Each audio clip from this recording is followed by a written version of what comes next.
hope you all had a wonderful celebration of Sukkos and Simchas Torah. And now we're starting Bereshis. We're starting the Torah from the beginning. And I find it so fascinating that the Torah teaches us two amazing lessons. The first lesson is, and actually it's in the first chapter, when God is making man, he turns to the angels and he says, "Come, let us make man in our image." And the commentaries, and then he proceeds to make man.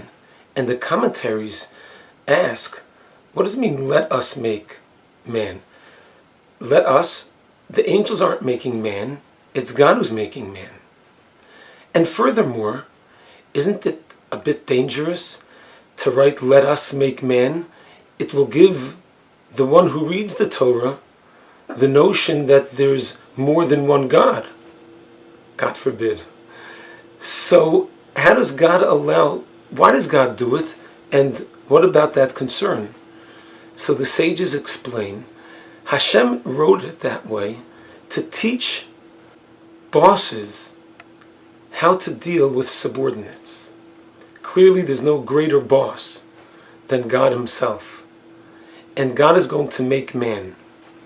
But even though God does not need the angels' permission, and they will not participate in the making of man, but nevertheless, it's derech eretz, it's proper conduct, it's a sense of humility that a boss should show his subordinates and invite them into the process.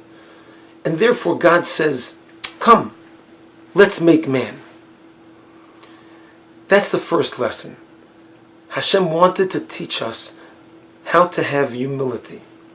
And even God himself will express that humility to the angels. The second lesson is that this lesson is so critical. In other words, it's the first chapter of the Torah. We're laying the foundation of the world, of the creation of the world, and we're now learning about God being the creator. And at that risk of someone misreading it, that maybe there's a plurality of divinities, of deities who make man, Hashem said, no, we must teach. This lesson must be taught. Be humble. What about the concern that people will say that there's multiple deities?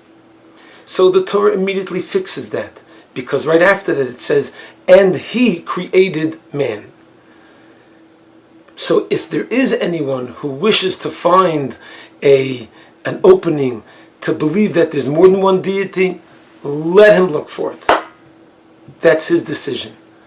But the Torah is not going to forego the opportunity to have God teach the lesson that even God practices humility.